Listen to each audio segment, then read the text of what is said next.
Good day to you all. How are you today? I hope you're all doing well. I'm glad to meet you all again. இன்று நாம் நானே, என்னையே, எனக்கே என்பவற்றையெல்லாம் ஆங்கிலத்தில் எவ்வாறு இலகுவாக சொல்லலாம் அப்படின்னு பார்ப்பதோடு வாக்கியங்களில் அர்த்தமுள்ள வகையில் எவ்வாறு பயன்படுத்தலாம் அப்படின்னு பார்க்க போகின்றோம். நானே, என்னையே, எனக்கே என்பதை ஆங்கிலத்தில் எவ்வாறு சொல்லலாம்? myself, myself. எல்லாரும் வாய் விட்டு சொல்லி பாருங்க. Very good. myself. இடைவெளி இருக்கக்கூடாது. one word. அதே போல நாங்களே, எங்களையே, எங்களுக்கே அல்லது நாங்களே, நம்மையே, நமக்கே என்பதை எவ்வாறு சொல்லலாம்? ourselves, ourselves. Say it again. Well done. ourselves. இங்க நல்லா கவனிச்சு கொள்ளுங்க. செல்ஃப் அண்டேக்கு SEL F அண்ட் வரும். செல்வ்ஸ் அப்படின்னேக்கு SEL VES. அதாவது பன்மையான வடிவங்களுக்கெல்லாம் செல்வ்ஸ் அப்படின்னு பயன்படுத்தணும். அடுத்து நாங்க பார்ப்போம் செகண்ட் பர்சன்ல எங்கள் எல்லாருக்குமே தெரியும் நீ, நீங்கள் இரண்டுக்குமே நாங்க யூ என்பதுதான் பயன்படுத்துவோம். ஆனால் இங்கு நீயே, உன்னையே, உனக்கே என்னும் போது அது என்ன ஒருமை வடிவம் என்பதால் ஒருமைக்கு என்ன பயன்படுத்துவோம் என்று பார்த்தோம்? SELF, self. அப்போ நீயே, உன்னையே, உனக்கே என்னும் போது ஒருமை வடிவமாகியால் யுவர் செல்ஃப் அப்படின்னு எழுதவனும். Yourself, yourself. இதுவே நீங்களே, உங்களையே, உங்களுக்கே என்று பன்மை வடிவமானால் yourselves, yourselves, SELVES என்று வாழ முடிய வேண்டும்.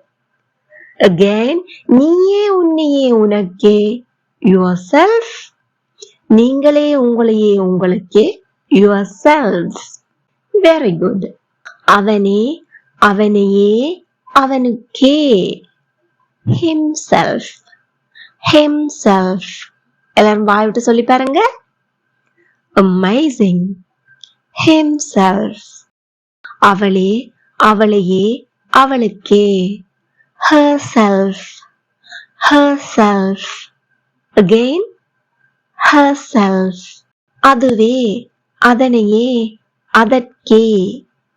அல்லாட்டிக்கு அதுவே, தன்னையே, தனக்கே. இதை எப்படி சொல்லலாம்? Very good. itself, itself. Again, itself. அவர்களே, அவர்களையே, அவர்களுக்கே. பன்மை வடிவமாதலால் themselves, themselves. எல்லாரும் வாய் விட்டு சொல்லி பாருங்க. Very good. themselves. அப்போ இங்க நாங்க பார்த்ததுல திட்ட தெளிவா ஒருமை எல்லாத்துக்கும் செல்ஃப் பண்ண முடியும். பன்மையா இருந்தா செல்வ்ஸ் அப்படின்னு சொல்ல வேணும். இப்ப நாங்க ஃபர்ஸ்டா ஒருமை எல்லாத்தையும் சொல்லி பார்ப்போம். நான் தமிழ்ல சொல்ல சொல்ல நீங்க ஆங்கிலத்துல சொல்லி ட்ரை பண்ணி பாருங்க. நானே, என்னையே, எனக்கே. Very good. நீயே, உன்னையே, உனக்கே. Amazing. அவனே, அவனையே, அவனுக்கே. Splendid. அவளே, அவளையே, அவளுக்கே. Very good.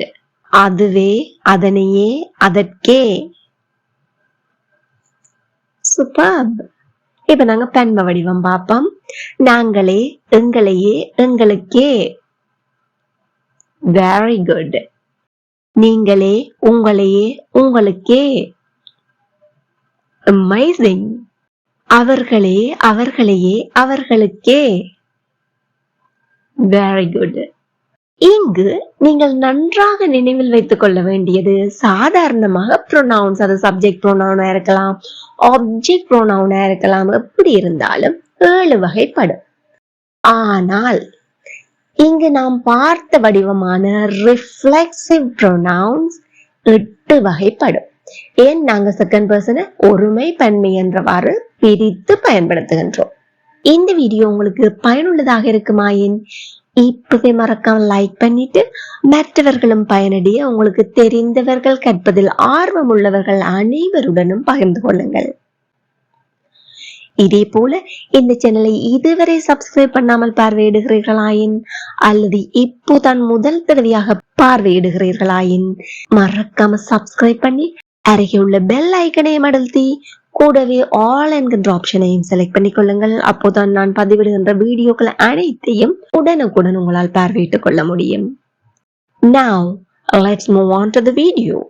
இது நாங்க பாப்போம் எனக்கு தெரியாது. இதை நாங்க ஆங்கிலத்துல எப்படி சொல்லுவோம் உங்களை எல்லாருக்குமே தெரிஞ்சிருக்கும். I don't know அப்படின்னு சிம்பிளா சொல்லுவோம். எப்படி சொல்லுவோம்? I don't know. இதுவே நான் எனக்கு தெரியாது. யாராவது ஏதோ ஒரு கதை சொல்றாங்க, இல்ல ஒரு புது ஐடியாவை சொல்றாங்க, ஏதோ ஒன்று அந்த நேரத்துல நான் திடீர்னு சொல்றேன் எனக்கு தெரியாது. இது எப்படி ஆங்கிலத்துல சொல்லலாம்? ஒரு இந்த இழுவாயில நான் ஒரு அழுத்தம் கொடுக்கிறேன். I myself don't know. I myself don't know. Again, I myself don't know. இதுவே அவளுக்கே தெரியாது. இது எப்படி சொல்லலாம்? Comment it now. Very good. அடுத்த உதாரணம் பார்ப்போம். நான் சமைத்தேன். நான் I சமைத்தேன் இறந்த காலத்துல சொல்றோம், கடந்த காலத்தை பற்றி I cooked.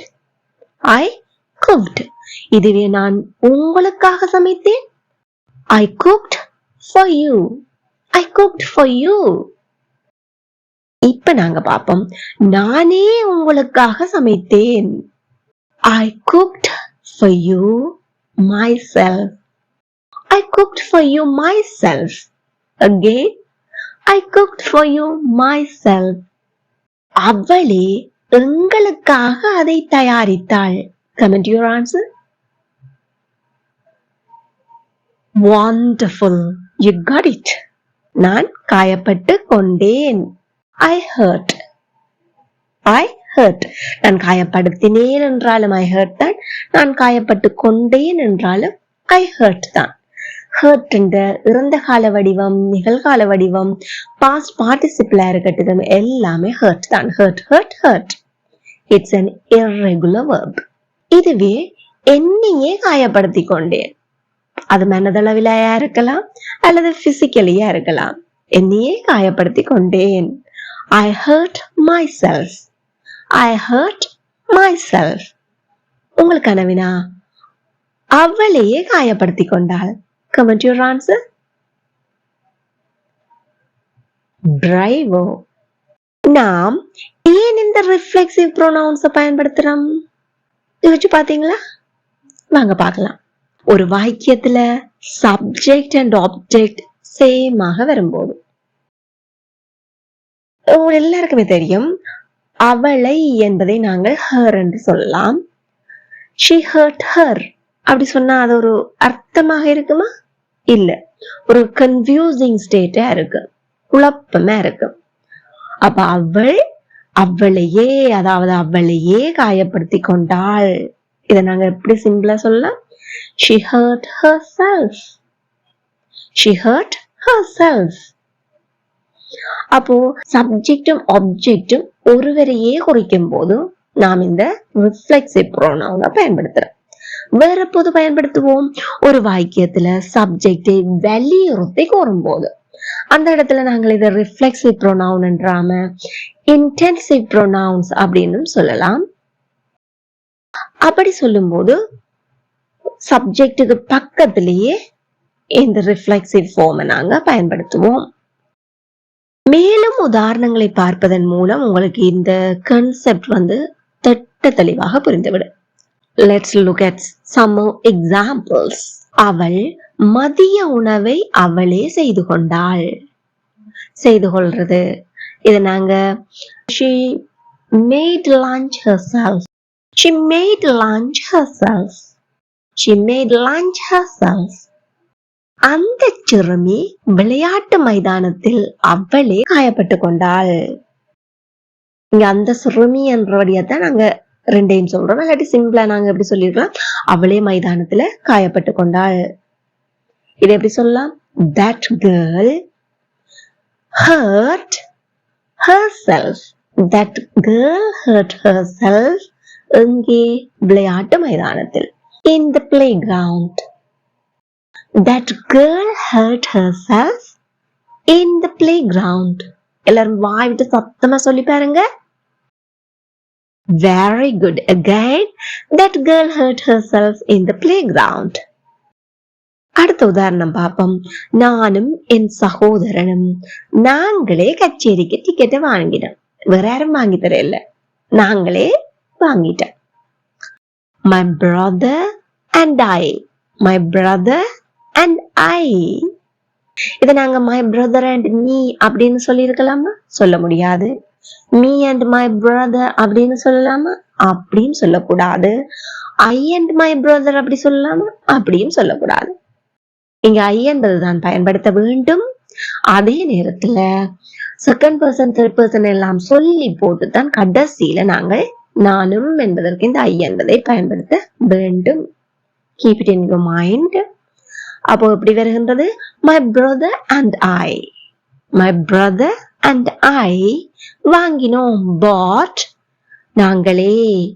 My brother and I bought ourselves tickets to the concert. My brother and I bought ourselves tickets to the concert. எல்லாரும் வாயிட்டு சொல்லி பாருங்க. My brother and I bought ourselves tickets to the concert. இப்போ உங்களுக்கான வினா, அப்பாவும் நானும் அந்த அறையை நாமே வர்ணம் தீட்டி கொண்டோம். Comment your answer. Splendid. You got it. என்னுடைய சகோதரி அவளே என்னுடைய மதிய உணவுக்கு பணம் செலுத்தினார்.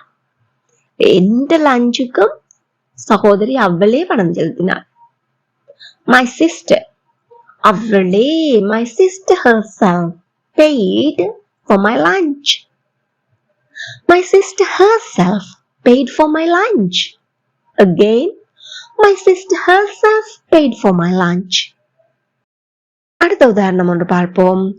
நீங்களே இதை சுத்தம் செய்ய வேண்டும். நீங்களே, you yourselves. You yourselves. நீங்க selves என்று பயன்படுத்துகிறோம். நீயே என்று வரவில்லை, தன்மை வடிவமாக நீங்களே.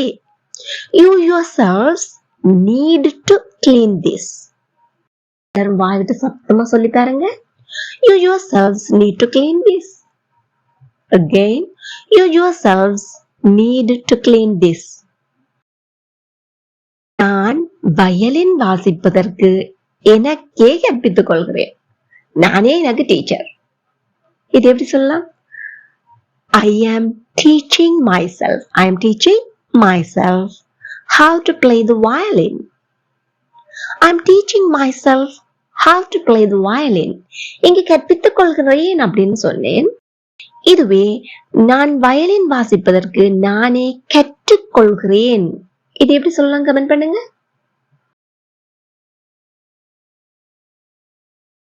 Amazing. You got it. நாம் நம்மை மகிழ்விக்க முடியும். வேற ஒருத்தரும் தேவையில்லை, வேற எந்த செயல்பாடும் தேவையில்லை. நாம் நம்மை மகிழ்வித்துக் கொள்ள முடியும். We can entertain ourselves. We can entertain ourselves. Again, we can entertain ourselves. உன்னையே குறை காணாதே. இங்க நாங்க குறை காணாதே என்பதை phrasal verb பயன்படுத்தி ஒரு idiomatic wayல சொல்லி பார்ப்போம். Don't beat up.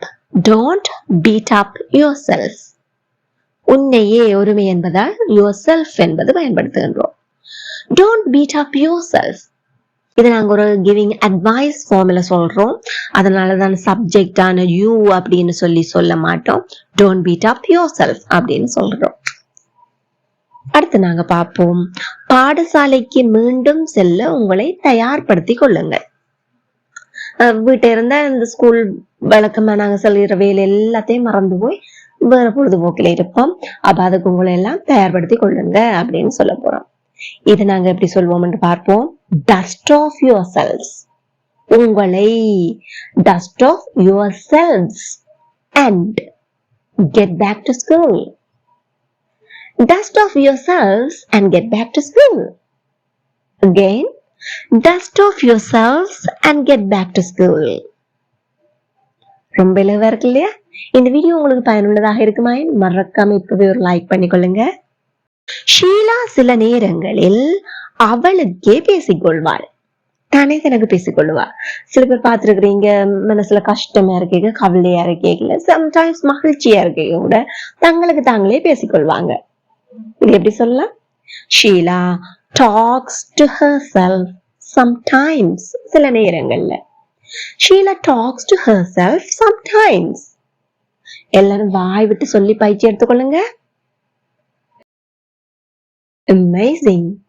Sheila talks to herself sometimes. இப்ப உங்களுக்கு கனவினா ராம் அதிகமாக அவனையே திட்டிக் கொள்வான். Please comment your answer. Splendid. You got it. மேலும் ஒரு சில உதாரணங்கள் பார்ப்போம். நீயாகவே வெளியே செல்வதற்கு மிகவும் சிறியவர், மிகவும் இளமையாக இருக்கிறீர்கள் அப்படின்னு சொல்ல போறோம். ரொம்ப சின்ன வயசுல நாங்கள் தனியே வெளியில போக முடியுமா? இல்ல, ஒரு மேல சொல்றோம். நீயாகவே.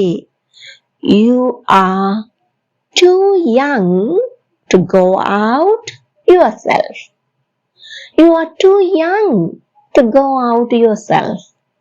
வாய்ட்டு சத்தமா சொல்லி பாருங்க. You are too young to go out yourself. இப்போ உங்களுக்கு கனவினா நீயாகவே சமைப்பதற்கு மிகவும் சிறியவர். Comment your answer. Very good. பிள்ளைகள் விடுமுறை அலங்காரங்களை அவர்களாகவே செய்து கொண்டார்கள். இது எப்படி சொல்லலாம்? பிள்ளைகள், the children, செய்து கொண்டார்கள், made எதை? holiday decorations. யாராகவே? அவர்களாகவே, themselves. The children made holiday decorations themselves. Again, the children made holiday decorations themselves. உங்களுக்கான இறுதி வினா, பூனை எப்பொழுதும் தன்னை தன்னுடைய நாக்கால் சுத்தப்படுத்துகிறது. அந்த பூனை. The cat. Blank, blank, blank. Please comment your answer. Wonderful. You got it. இந்த வீடியோ உங்களுக்கு பயனுள்ளதாக இருக்குமாயின் மறக்காம இப்பவே ஒரு லைக் பண்ணிட்டு மற்றவங்களுக்கு ஷேர் பண்ணிக்கொள்ளுங்க. அதே போல இங்க கேட்கப்பட்ட வினாக்களுக்கு இதுவரை விடையளித்திருக்காவிட அட்லீஸ்ட் இப்பவாவது மறுபடியும் ஒருக்கா வீடியோ ஓட்டி பார்த்து உங்களுடைய விடைகளை கூறுங்கள். Don't ignore the comment section or don't hesitate to comment your answers. இதே போல மேலும் பல பயனுள்ள வீடியோக்களை பார்வையிட இந்த சேனலை இப்பவே சப்ஸ்கிரைப் பண்ணி அருகே உள்ள பெல் ஐக்கனை அழுத்திக் கொள்ளுங்கள். Thank you for watching.